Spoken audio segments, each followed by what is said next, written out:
இன்னைக்கு என்ன தலைப்புனா கடைசி நம்பிக்கை, லாஸ்ட் ஹோப். கடைசி நம்பிக்கை, லாஸ்ட் ஹோப் அப்படின்னு ஒரு காரியனாலே கடைசியா நான் இதுதான்ப்பா நம்புறேன். எல்லாருமே ஒரு அந்த கடைசியா நான் இதுதான்ப்பா நம்புறேன் அப்படின்னு நம்ம சொல்றோம்னா, நம்ம நிறைய விஷயங்களை கடந்து வந்துதான் கடைசியா நான் இதுதான்ப்பா நம்புறேன். என் பிசினஸ்ல கடைசியா இந்த காரியத்தை தான்ப்பா நம்புறேன். எனக்கு இருக்கிற பலவீனத்துல கடைசியா அந்த டாக்டர் தான்ப்பா நம்புறேன். இந்த கடன் பிரச்சனையெல்லாம் முடியறதுக்கு கடைசியா அந்த நபரை தான்ப்பா நம்புறேன். கடைசியா இந்த விஷயத்தை தான்ப்பா நம்புறேன்.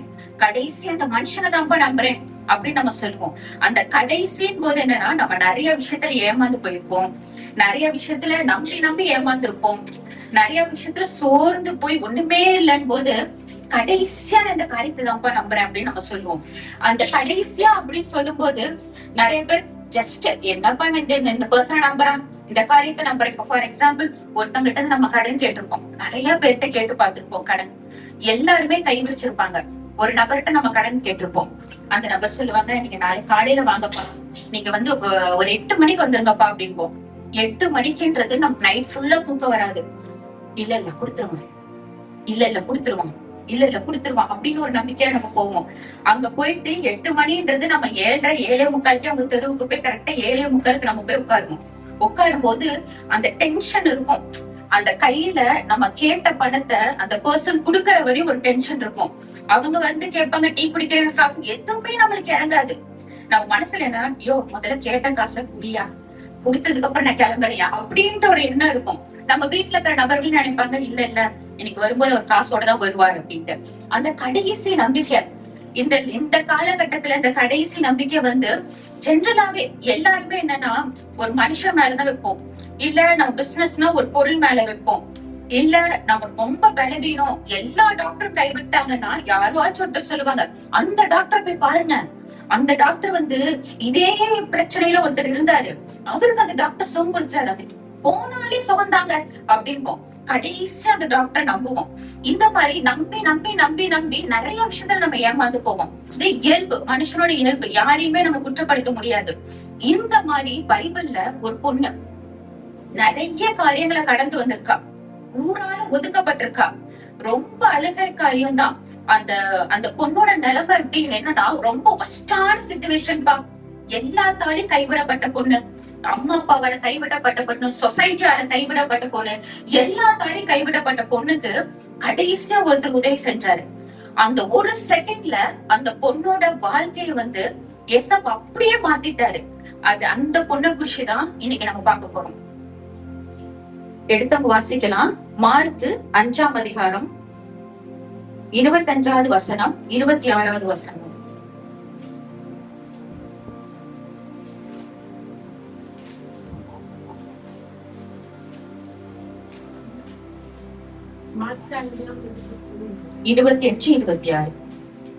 அப்பொழுது 12 வருஷமாய் பெரும்பாடுள்ள ஒரு ஸ்திரீ அநேக வைத்தியர்களால் மிகவும் வருத்தப்பட்டு தனக்கு உண்டானவைகளை எல்லாம் செலவழித்தும் சற்றாலும் குணமடையாமல் அதிக வருத்தப்படுகிற பொழுது இயேசுவை குறித்து கேள்விப்பட்டு, நான் அவருடைய வஸ்திரங்களை ஆகிலும் தொட்டால் சுஸ்தமாவேன் என்று சொல்லி ஜனக்கூட்டத்துக்குள்ளே அவருக்கு பின்னாக வந்து அவருடைய வஸ்திரத்தை தொட்டாள். உடனே அவளுடைய உதிரத்தின் போதுண்டா. இது பாத்தீங்கன்னா எல்லாருமே சும்மா படிச்சுட்டு வந்திருப்போம். பெரும்பாடுள்ள ஸ்திரீ, அந்த பெரும்பாடுள்ள ஸ்திரீ 12 வருஷம் கஷ்டப்பட்டாங்க. அந்த 12 வருஷம் கஷ்டப்பட்டோடனே எஸ்பா பத்தி கேள்விப்பட்டு அவங்க வஸ்திரத்தின் ஓரத்தில் தொட்டாங்க அப்படின்ட்டு. ஆனா யோசிச்சு பாருங்க, 12 வருஷமும் அந்த ஒரே ஒரு லைன் வந்து என்னன்னா, அவள்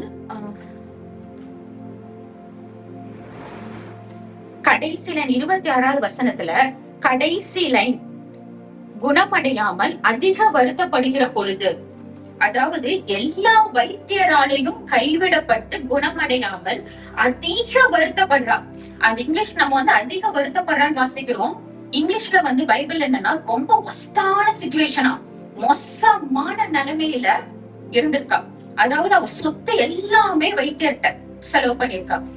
போன மாசம் எங்களுக்கு ஒரு டிராவல் பண்ணி போயிட்டு இருக்கும் போது ஒருத்தவங்க கால் பண்ணாங்க. கால் பண்ணிட்டு ரொம்ப எடுத்தோடனே அந்த பொண்ணு வந்து அழுதுகிட்டே தான் இருந்தாங்க. என்னன்னா தொடர்ந்து 3 மாசம் வந்து அந்த பொண்ணுக்கு இதே மாதிரி பிரச்சனை. உதிரப்போக்குனால 3 மாசம் பிரச்சனை. 3 மாசம் பிரச்சனை. அந்த பொண்ணு அந்த அவங்களுக்கு வந்து ஒரு பொண்ணு இருக்காங்க. அந்த பொண்ணு பிரெக்னென்ட் ஆகி வீட்டுக்கு வந்திருக்காங்க. அந்த அவங்களுக்கு ஒரு பொண்ணுக்கு வந்து 2 months 3 months கேரிங் வீட்டுக்கு வந்திருக்காங்க. அப்போ அந்த சொன்னாங்க, பாஸ்டர் என்னால எந்திரிக்கவே முடியல, என் சரீரத்தை என்னால எழுப்பவே முடியல, என்ன பண்றதுன்னே தெரியல, டாக்டரையும் பார்த்துட்டேன், ஆபரேஷன் பண்ணணும்னு சொன்னாங்க, எனக்கு என்ன செய்யறதுனே தெரியல, என் பொண்ணு வேற 2 மாசம் பிரெக்னெண்டா இருக்கா, அவளை பாப்பனா இல்ல என்ன பாப்பனான்னு தெரியல, என்னால எதுவுமே செய்ய முடியல அப்படின்ட்டு இந்த வசனம் வாசிக்கும் போது நான் அவங்களதான் யோசிச்சேன். அதாவது 2-3 மாசம் கஷ்டப்படுறவங்க அவங்க அவங்க சொல்லவே வேண்டாம், அவங்க அழுகையும் அந்த குழந்தைல இருக்கிற நடுக்குமே எனக்கு தெரிஞ்சிருச்சு அவங்க அவ்வளவு கஷ்டப்படுறாங்கன்ட்டு. அப்புறம் நாங்க ஜெபம் பண்ணி விட்டோம். ஆனா இந்த 12 வருஷம் அந்த பொண்ணு யோசிச்சு பாருங்க. இந்த காலத்திலேயே என்ன பண்ணுவாங்கன்னா, இன்னும் எங்க தெரிஞ்சவங்க சைட்ல சொல்லுவாங்க, அந்த நாட்கள் வந்தா தள்ளி நிக்கணும், அவங்களுக்கு தனியா தட்டு, அவங்களுக்கு தனியா பெட்ஷீட் பாய், இன்னுமே இந்த கஸ்டம்ஸ் வந்து நடந்துட்டேதான் இருக்கு. யாருமே இல்லைன்னு சொல்ல முடியாது. என்னதான் நம்ம வளர்ந்துட்டு போயிட்டாலுமே படிச்சவங்க மத்தியில கூட தீட்டு சாமி அறைக்கு வரக்கூடாதுன்னு சொல்லுவாங்க. என்ன சொல்லுவாங்க, கோவிலுக்கு வரக்கூடாது, சர்ச்சுக்கு வரக்கூடாதுன்னு நிறைய பேர் சொல்லுவாங்க. சர்ச்சுக்கு வரக்கூடாது, கோவிலுக்கு வரக்கூடாது, பாயில உட்காராத, ஜென்ஸ் கூட நிக்காத, தள்ளி நில, அப்பா கூட நிக்காது, அன்னை கூட நிக்காதுன்னு 1000 ரெஸ்ட்ரிக்ஷன்ஸ். ஆனா அந்த காலத்துல எடுத்து பார்த்தா இது வந்து ஒரு தீட்டம். என்ன சொல்லுவாங்கன்னா, இவ என்னமோ பெரிய பாவம் பண்ணிருக்கா, அதனாலதான் 12 வருஷம் வந்து கடவுள் வந்து இவ தண்டிச்சுட்டாங்க அப்படின்னு ஒரு காரியம். 2வது, சொந்த குடும்பத்தாலே வந்து அந்த பொண்ணு புறக்கணிக்கப்பட்டா, சொந்த குடும்பத்தால தள்ளிவிடப்பட்டா, ஊரால ஒதுக்கி விடப்பட்டா, அவளுக்குன்னு ஒரு இடம், அவ வந்து இந்த என்ன சொல்ல ஃபெஸ்டிவல்ஸ் அப்பெல்லாம் கலந்துப்பாங்கல்ல, அந்த மாதிரிலாம் கலந்துக்க கூடாது, இந்த மாதிரி நிறைய ரெஸ்ட்ரிக்ஷன்ஸ் இந்த ஸ்திரீ கடந்து வந்தா. அதனாலதான் ஐயோ என்னால இந்த கொடுமையை தாங்க முடியலன்னு சொல்லி அவளுக்கு இருக்கிற எல்லா சொத்தையுமே வந்து அந்த பொண்ணு செலவழிச்சுட்டு தான் இப்போ வந்து கைவிடப்பட்டவளா இருக்கா. யோசிச்சு பாருங்க, இது இயற்கையா நடக்கிற ஒரு காரியம். இந்த இடத்துல வந்து இது தீட்டு, இவ பாவம் பண்ணிருக்கான்னு சொல்றதும், எந்த ஃபங்க்ஷன்ஸ்லயும் கலந்து கூடாதுன்னு சொல்லும் போது அந்த பொண்ணோட நிலைமை எப்படி இருக்கும்? ஒரு என்ன சொல்றது, ஒரு மார்க்கெட்டுக்கு கூட அந்த பொண்ணால போக முடியாது. அந்த மாதிரி ஒரு சூழ்நிலையில இந்த ஒரு ஸ்திரீ இருக்கா. இப்படி படும்போது இவளுக்கு ஒரு காரியம் நேரிடுது. என்னன்னா, அவ கேள்விப்பட்ட எசப்பான்னு ஒருத்தர் இருக்காரு. அவர் வந்து என்னன்னா, சும்மா கைய வந்து கண்ணு மேல வச்சா கண் பார்வை கிடைச்சிருது, குஷ்டரோகிய போய் சுத்தமாக்குறாரு, முடவன் எல்லாம் எந்திரிச்சு நடக்கிறான், செத்த பொண்ணெல்லாம் எழுப்பி விடுறாரு அப்படின்ற ஒரு காரியம் அந்த பொண்ணு கேள்விப்படுறா. அப்படி கேள்விப்படும் போது அந்த பொண்ணு செஞ்ச ஒரு காரியம் என்னன்னா, 28, 29 வசனத்தை எடுத்து வாசிங்க. ஜனக்கூட்டத்துக்குள்ளே அவருக்கு பின்னாக வந்து அவருடைய வஸ்திரத்தை தொட்டாள். உடனே அவளுடைய உதிரத்தின் ஊரல் நின்று போயிற்று. அந்த வேதனை நீங்கி ஆரோக்கியம் அடைந்து அவள் தன் சரீரத்தை உணர்ந்தாள். ஆரோக்கியம் அடைந்ததை அவள் தன் சரீரத்தில் உணர்ந்தாள். எல்லா தாலையும் டோட்டலா வந்து அந்த பொண்ணு வந்து கைவிடப்பட்டான யாருமே ஹெல்ப் பண்ண மாட்டாங்க. இப்ப அந்த பொண்ணை போய் தொட்டா அவங்களும் தீட்டுன்னு சொல்லப்பட்டு 7 நாள் ஊரு விட்டு ஒதுக்கி வைப்பாங்க. அப்ப யார் அந்த பொண்ணுக்கு வந்து உதவுவாங்க? யாருமே உதவி இருக்க மாட்டாங்க. அந்த சூழ்நிலையில தான் அவ கேள்விப்படுற ஏசப்பான்னு ஒருத்தர் இருக்காரு. அவ இருக்கிற வழி பக்கம் போறாரு அப்படின்ட்டு. அப்போ நம்ம வாசிச்சிட்டோம், ஜனக்கூட்டங்கள் எல்லாம் அதிகமா இருக்கிறாங்க, அந்த பொண்ணு போய் ஓரத்தை தொட்டுட்டானு. கொஞ்சம் யோசிச்சு பாத்தீங்களா? ஜனக்கூட்டம் எல்லாம் இருக்கும் போது அவளால அந்த ஓரத்து அந்த ஜனக்கூட்டத்து மத்தியில போக முடியுமா? அது கீழே அந்த வசனம் எல்லாம் பார்த்தா ஏசப்பா சொல்றாரு, யாரும் என்ன தொட்டாங்கப்பா அப்படின்றாங்க. அப்ப சீஷர்ல சொல்றாங்க, எல்லாருமே இடிச்சு புடிச்சுதானே இயேசுவே வராங்க. அப்ப ஆப்வியஸா எல்லாத்தோட கையும் உங்க மேல படும், இல்ல வந்து அவங்க ட்ரெஸ்ஸோட ஷால் உங்க மேல படும், இது நடக்கிற ஒரு காரியம் தானே அப்படின்றாங்க. ஆனாலும் ஏசப்பா சொல்றாரு, இல்ல யாரும் நான் தொட்டாங்க. அப்போ அந்த பொண்ணு தான் குணப்படணும், இவரால மாத்திரம்தான் குணப்பட முடியும்னு சொல்லி ஃபர்ஸ்ட் அந்த பொண்ணு எடுத்த ஸ்டெப் என்னன்னா, போல்டா நான் ஏசப்பா நீங்க தொட போறேன், எனக்கு இன்னைக்கு ஏசப்பா வந்துட்டாரு தெருக்கு, இந்த சான்ஸ் விட்டு எனக்கு வேற சான்ஸே கிடையாது, ஏன்னா நான் தீட்டானவர், எல்லாரும் ஒதுக்கி விட்டுருவாங்க அப்படின்ட்டு. ஃபர்ஸ்ட் இன்னும் ஒண்ணு தெரிஞ்சுக்கோங்க, குஷ்டரோகிகளுக்கு ஸ்பெஷலா ஒரு ஷால் கொடுப்பாங்க. தூரத்துல இருந்து பார்த்தாலும் இந்த ஷால் கலர் இது போட்டது குஷ்டரோகி. அதுக்கப்புறம் கண் குருடா இருக்காங்கல்ல, அவங்களுக்கு ஒரு ஷால் கொடுத்துருவோம். பருத்தியை பார்க்கும் போதே நீங்க தெரிஞ்சுப்பீங்க. ஃபர்ஸ்ட் ஷால் தூக்கி எறிஞ்சுட்டு தான் ஏசப்பா கிட்ட வந்தாரு. சோ கண் குருடருக்கு தனியான ஒரு ஷால். அப்ப இந்த மாதிரி பிரச்சனை இருக்கிற பெண்களுக்கும் தனியான ஒரு ஷால். அப்போ அவங்க வந்து எல்லாரும் அந்த பொண்ணை ஃபர்ஸ்ட் அதட்டி இருப்பாங்க. நீ போகாத, வைக்காத, இந்த சைடு போக கூடாது, வைக்க கூடாது, நீ தீட்டானவர், அவர் ஒரு தீர்க்கதரிசி, அவரை நீ தொடக்கூடாது. எத்தனை பேர் அந்த பொண்ணை வந்து பேசியிருப்பாங்க. ஆனா அந்த பொண்ணை பார்த்தா அவ தன்னை ஒடுக்கி, இல்ல அவ ஒரே கோல், நான் கர்த்தரை கேட்பேன், கர்த்தரன்னு கொடுப்பார். அதனாலதான் ஏசப்பா அழகான ஒரு வார்த்தை சொல்வார், உன் விசுவாசம் உன்னை ரட்சித்தது. அவ விசுவாசம் தான் அவ நிக்கிற டிஸ்டன்ஸ்ல இருந்து ஏசப்பாவோட ஷால்வை தொடும்படி கொண்டு போய் விட்டது. அவளுக்குள்ள அந்த விசுவாசம் இல்லைன்னா அவனால ஒரு படி கூட கர்த்தர்கிட்ட போயிருக்க முடியாது, அவளை தொட்டிருக்க முடியாது, அந்த சுகத்தை வந்து அவ பெற்றிருக்க முடியாது. இது ஒரு சிம்பிளா வாசிச்சிட்டோம். ஆனா அந்த காலத்துல இது ஒரு பெரிய ஒரு காரியம். அதுக்கப்புறம் வாசிங்க 30, 31, 32 வாசிங்க. அவருடைய சீசர்கள் அவரை நோக்கி, திரளான ஜனங்கள் உண்மை 30, 31, 32. உடனே இயேசு தம்மில் இருந்து வல்லமை புறப்பட்டதை தமக்குள் அறிந்து ஜனக்கூட்டத்துக்குள்ளே திரும்பி, என் வஸ்திரங்களை தொட்டது யார் என்று கேட்டார். யோசிச்சு பாருங்க, ஏசப்பாக்கே வந்து தெரியல தனக்குள்ள இருக்கிற வல்லமை டக்குன்னு, அதாவது அவர் வந்து ஒரு பொண்ணு வருவா இப்படி தொடுவான்றது வந்து அவர் வந்து ரெகனைஸே பண்ணல. அவர் என்ன சொல்றாருன்னா, என் வஸ்திரத்தை தொட்டது யாருப்பா, என்கிட்ட ஒரு வல்லமை போட்டுச்சு.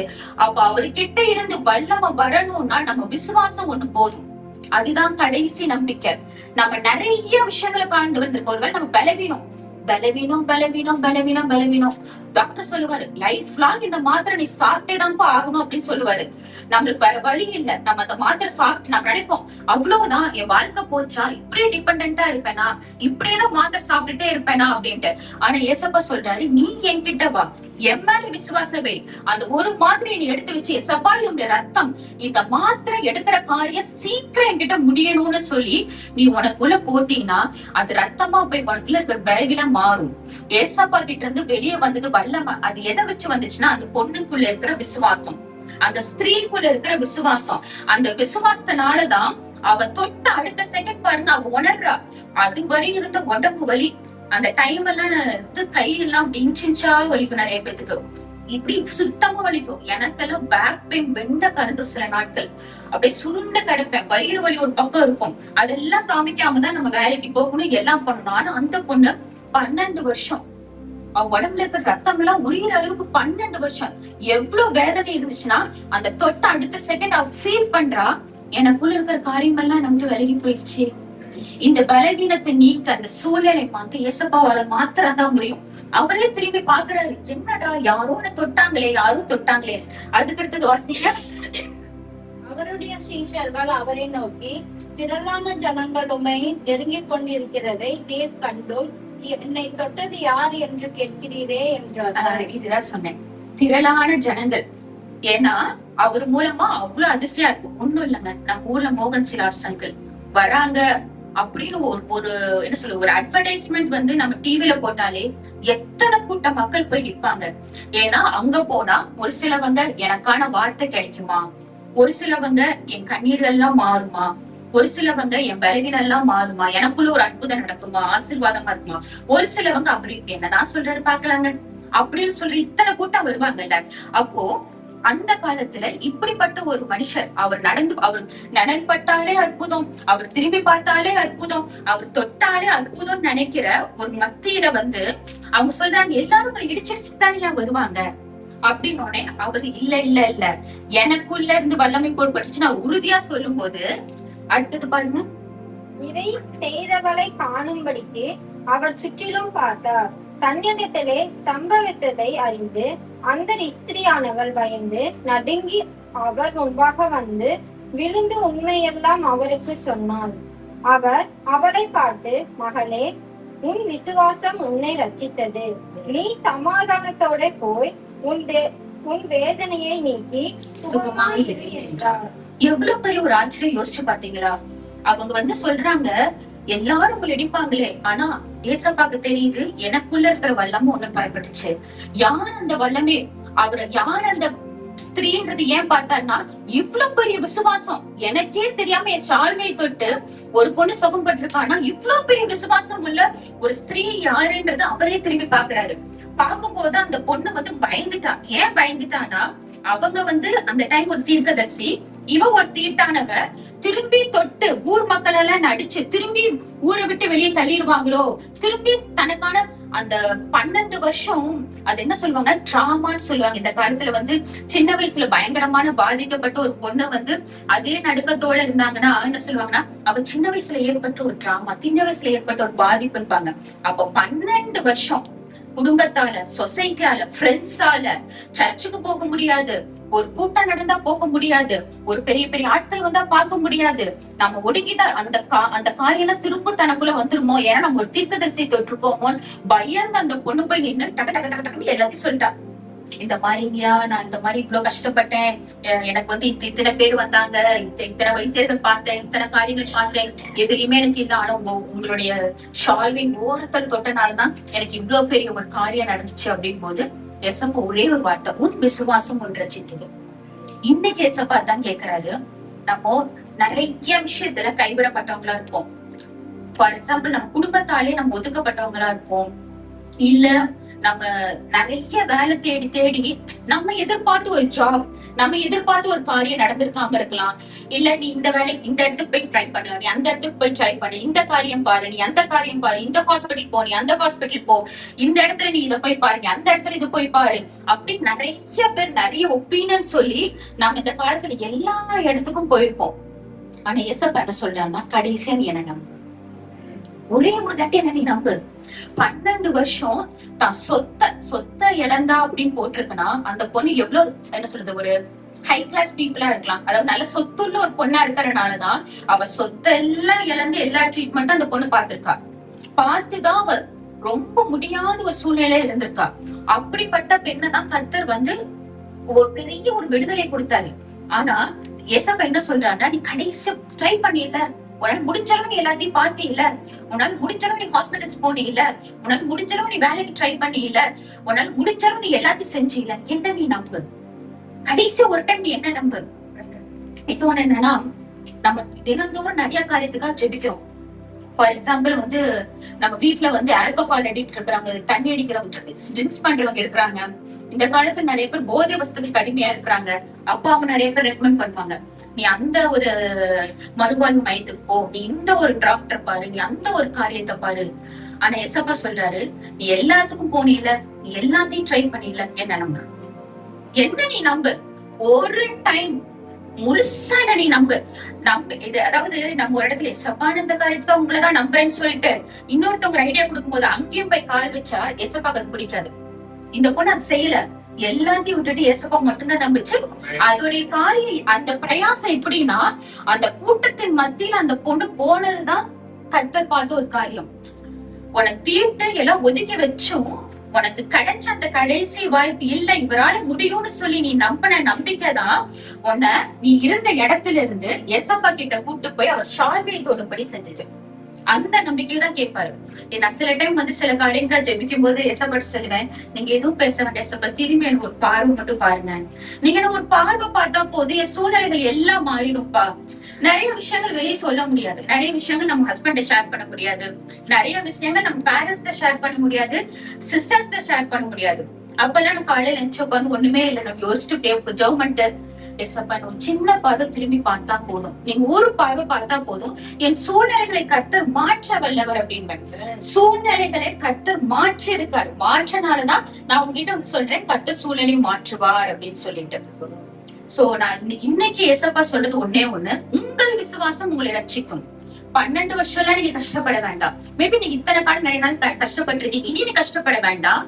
7வது மாசம் ஆச்சு, கடைசி வாரம் ஆச்சு, ஆனாலும் நீ ஒரு டைம் என்ன நம்பு. அடுத்த வாரத்துல உன்ன சாட்சியொலி பிள்ளையா நிறுத்துவேன் கர்த்தர் சொல்றாரு. ஏன்னா சூழ்நிலைகளை உருவாக்குறவரும் அவர், சூழ்நிலைகளை மாற்றுகிறவரும் அவர், நம்மளுக்காக சகலத்தையும் மாற்றுகிறவர் அவர். பார்க்காததை கர்த்தர் முடித்து வைப்பார், நம்ம நினைக்காத ஒரு காரியத்தை கர்த்தர் முடிச்சு வைப்பார். கர்த்தருக்கு தேவை ஒரே ஒரு விசுவாசம். அந்த ஒரு விசுவாசம் வந்து எல்லாத்தையும் மாற்றும், எல்லா சூழ்நிலைகளையும் மாற்றும், நம்மள சாட்சியுள்ள பிள்ளைகளா நிறுத்தும். கண்களை மூடி ஜெயிப்போமா. எங்களை நேசிக்கும் நல்ல தகப்பனே, எசப்பா அந்த நல்ல வார்த்தை கொடுத்த கிருபைக்காக நன்றி எசப்பா. யோசிச்சு பாருங்க, அந்த பெரும்பாலுள்ள ஸ்திரீ அவ எவ்வளவு கஷ்டப்பட்டிருப்பா. அவ கடந்து வந்த பாதைய ஒருவேளை அந்த மாதிரி கடந்து வந்த பெண்களால மாத்திரம்தான் ஒருவேளை உணர முடியுமோ என்னமோ தெரியல. நிறைய பேரு அந்த 7 நாள்ன்றது 10 நாட்கள் அந்த பெரும்பாடு இருக்கும், 12 நாட்கள் அந்த பெரும்பாடு இருக்கும், அவ்வளவு உடம்பு சோர்வா இருக்கும். ஆனா இந்த ஸ்திரீக்கு 12 வருஷம் அந்த காரியங்கள் இருந்திருக்கு. 12 வருஷம் அவ கஷ்டப்பட்டிருக்கா. இன்னைக்கு எசப்பா சொல்றாரு, கஷ்டப்படுற நம்மளை பார்த்தா சொல்றாரு, உன் விசுவாசம் உன்னை ரட்சிக்கும்மா, நீ ஒரே ஒரு டைம் விசுவாசி. யோசிச்சு பாருங்க, கர்த்தர் நம்மளுக்காக நம்மள யாரு புரிஞ்சுக்காதவங்களா கூட இருக்கலாம், நம்ம கணவர் புரிஞ்சுக்காம இருக்கலாம், நம்ம மனைவி புரிஞ்சுக்காம இருக்கலாம், நம்ம ஃப்ரெண்ட்ஸ் புரிஞ்சுக்காம இருக்கலாம், நம்ம சொந்த ஃபேமிலி புரிஞ்சுக்காம இருக்கலாம், நம்ம சிஸ்டர்ஸ் புரிஞ்சுக்காம இருக்கலாம். ஆனா ஏசப்பா சொல்றாரு, உன்னை நான் பாக்குறேன்மா, உன் மனசுல இருக்கிற காயங்களை நான் பாக்குறேன், ஒரு விசை நீ நம்பு. உன் கணவர் மாறணும்னா ஒரு விசை நீ நம்பு, என்ன மாத்திர நம்பு. உன் சூழ்நிலைகள் மாறணும்னா ஒரு விசை நீ நம்பு, என்ன மாத்திர நம்பு. ஏசப்பா மாத்திரம் தாங்க நம்மளுக்காக அடிக்கப்பட்டிருக்காரு. ஏசப்பா மாத்திரம் தான் நம்மளுக்காக ரத்தம் சிந்திருக்காரு. ஏசப்பா மாத்திரம் தான் நம்மளுக்காக என்ன சொல்றது, அவமானங்களை பெற்றிருக்காரு. அவர் சிலுவை பாடுகள் அப்பெல்லாம் நம்மள நினைச்சு பார்த்திருக்காரு. என் பிள்ளை நல்லா இருக்கணும்ப்பா, நான் இந்த கஷ்டத்தை அனுபவிச்சாலும் பரவாயில்ல, என் பிள்ளை நல்லா இருக்கணும், நான் இந்த கஷ்டத்தை அனுபவிச்சாலும் பரவாயில்ல, என்னுடைய பிள்ளை பாவத்துல இருந்து சாபத்துல இருந்து முழுசா விடுதலை ஆகணும், எனக்கு அதுதான் வேணும், எனக்கு அதுதான் வேணும்னு சொல்லி ஏசப்பா 2000 வருஷத்துக்கு முன்பாக நம்மளுக்காக தான் சகலத்தையும் கடந்து வந்திருக்காரு. நம்ம அவரை பார்க்கல, நம்ம அவரை ஃபீல் பண்ணல, நம்ம வேத வசனத்தின் மூலமா அவர் விசுவாசிக்கிறோம். ஏசப்பா சொல்ற, நீ என்ன பார்க்கணும்னு நான் கேட்கல, நீ என்ன ஃபீல் பண்ணணும்னு கேட்கல, இந்த வசனத்தை மாத்திர விசுவாசி. இன்னைக்கு நான் உன்கிட்ட பேசிட்டு இருக்கிற அந்த வசனத்தை மாத்திர விசுவாசி. நீ விசுவாசிக்கும் போது உன் சூழ்நிலைகள் மாறும். அந்த பொண்ணு ஏசப்பா கிட்ட வரும்போது அவ்வளவு தடங்கள் இருந்திருக்கும், கண்டிப்பா தடங்கள் இருந்திருக்கும். எல்லாரும் தள்ளி விட்டுருப்பாங்க, எல்லாரும் அந்த பொண்ணை பேசியிருப்பாங்க. ஆனா அதெல்லாம் அந்த பொண்ணு பாக்கல. எப்படி கடலுக்கு நடுவுல இந்த பக்கம் பேதுரு, அந்த பக்கம் ஏசப்பா இருந்துட்டு வான்னு சொல்லும் போது, பேதுரு ஒருவேளை அந்த ஏசப்பா மாத்திரம் பார்த்துட்டு வந்திருந்தாருன்னா விழுந்திருக்க மாட்டாரு. அவர் கடலை பார்த்தனாலதான் விழுந்திருப்பாரு. ஆனா இங்க இந்த பொண்ணு சுத்தி இருக்கிற எதையும் பார்க்கல, ஏசப்பா மாத்திரம் பார்த்துட்டு அவர் சாலை தொட்டா மாத்திரம் போதுன்னு சொல்லி வந்திருக்காங்க. நீங்க இன்னைக்கு ஏசப்பா விசுவாசிங்க, நடுவில் நடக்கிறது எதையும் பார்க்காதீங்க, சூழ்நிலைகளை பார்க்காதீங்க. சூழ்நிலைகள் மாறிக்கிட்டேதான் இருக்கணும், ஏன்னா சூழ்நிலைகள் உருவாக்கிட்டதை விட ஏசப்பா தானே. நீங்க சொல்லுங்க, நான் ஜெபிக்கிறதுக்கு ஆப்போசிட்டா சூழ்நிலை நடக்குது, கர்த்தர் பார்த்துட்டு தானே இருக்காரு, கர்த்தர் எனக்காக மாத்துவார், என் ஜெபத்தை கேட்பார், என் கண்ணீரை பார்ப்பான்னு சொல்லி நீங்க நம்பும் போது சூழ்நிலைகளை டோட்டலா ஏசப்பா மாத்தி உங்க கையில கொடுப்பார். ஏசப்பா இந்த வசனம் எல்லாத்தோட இருதயத்துல இருக்கணும். ஏசப்பா நல்ல நிலத்துல விதைச்ச விதையை போல இது 100 200 பயன்படணும். இன்னைக்கு யார் யாரெல்லாம் எந்தெந்த காரியங்களுக்காக ஜெபிக்கிறாங்களோ, ஜெபிக்கிற காரியத்துல அதிகமான விசுவாசத்தை நீங்க கொடுங்க, விசுவாசத்தை நீங்க ஊற்றுங்க. எது நடந்தாலும் என் தேவன் எனக்கு நன்மையை தான் தருவார், நன்மையை தான் செய்வார் என்ற காரியத்தை ஏசப்பா உணரும்படியாக செய்யுங்க. நீங்க அப்படி செய்ய போற கிருபைக்காக நன்றி. மீதியான வேலையை உங்களோட கருத்துல அப்படிங்க. இயேசு கிறிஸ்து மூலமா ஜெபம் கேளும் பிதாவே, ஆமென்.